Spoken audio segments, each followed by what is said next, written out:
Disadvantage lang kasi nun, hindi kayo pwede na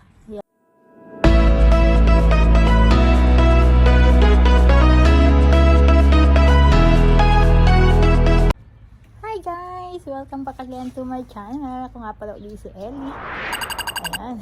Sa mga hindi pa nakapag-subscribe sa akin channel, mag-subscribe na kayo ngayon para sa mga susunod pa nating update and video. So, ang panahon ngayon dito sa Croatia ay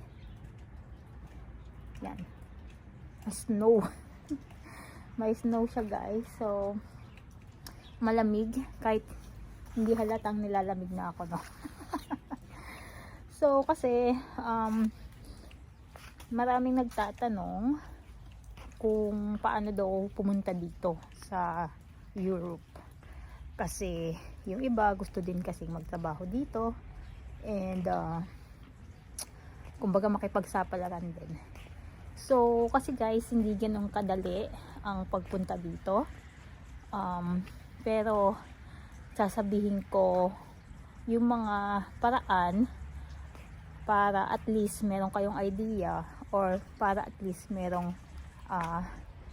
makatulong sa inyo sakali para makapunta dito.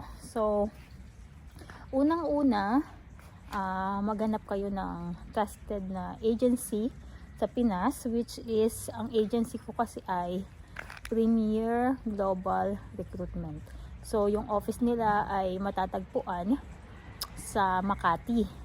So, ang disadvantage lang kasi nun, hindi kayo pwede na yata ngayon mag-walk-in or ayun. So, kung doon kayo mag-a-apply mismo sa post nila sa FB at yung may mga appointment lang, yung pwede doon na pumunta.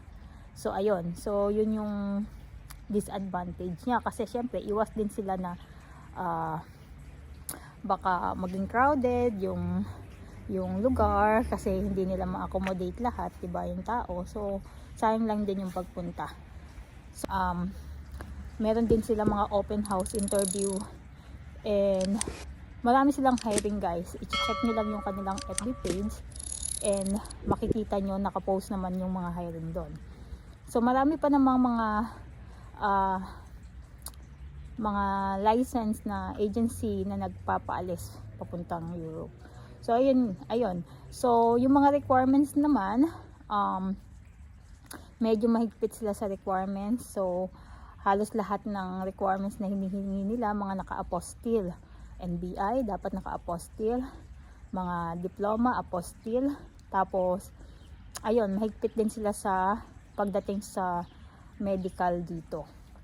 Ayun. So, kung sasabihin nyo kung sulit ba yung pagpunta dito, is masasabi ko na sulit naman.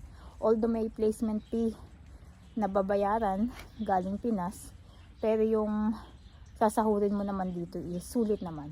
Ayun yung kagandahan. So, nag-i-improve naman yung kanilang mga rules dito.